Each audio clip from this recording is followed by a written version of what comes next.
14 आणि 15 जून 2026 सलग 2 दिवस अमावस्या. असा योग वारंवार येत नाही आणि या दिवशी केलेली एक छोटी प्रार्थना पितरांपर्यंत पोहोचते अशी श्रद्धा आहे. 14 आणि 15 जून हे 2 दिवस आध्यात्मिक दृष्ट्या अत्यंत महत्त्वाचे मानले जातात. 14 जून दर्श अमावस्या आणि 15 जून सोमवती अमावस्या. दर्श अमावस्येला पितृतर्पण, श्राद्ध आणि पितरांच्या स्मरणाला विशेष महत्त्व दिलं जातं. अशी श्रद्धा आहे की या दिवशी पितरांसाठी केलेली प्रार्थना त्यांच्यापर्यंत पोहोचते आणि त्यांच्या आशीर्वादाने घरात शांती आणि कल्याण वाढतं.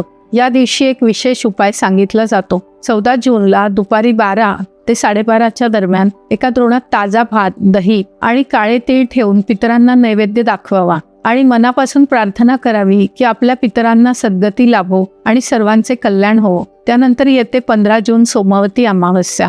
जेव्हा अमावस्या सोमवारी येते तेव्हा तिला सोमवती अमावस्या म्हणतात. या दिवशी अनेक विवाहित स्त्रिया पतीच्या दीर्घायुष्यासाठी पिंपळाच्या झाडाची पूजा आणि प्रदक्षिणा करतात. या दिवशी स्नान, दान आणि प्रार्थनेलाही विशेष पुण्यदायी समजलं जातं. 2026 मध्ये सलग 2 दिवस अमावस्येचा हा योग धार्मिक कार्य, जप आणि पितृस्मरणासाठी अत्यंत शुभ मानला जातो. तुम्ही 14 किंवा 15 जूनला प्रार्थना करणार असाल तर कॉमेंटमध्ये ओम पितृभ्यो नमः नक्की लिहा आणि हा व्हिडिओ आपल्या कुटुंबियांसोबत जरूर शेअर करा. शुभम भवतु.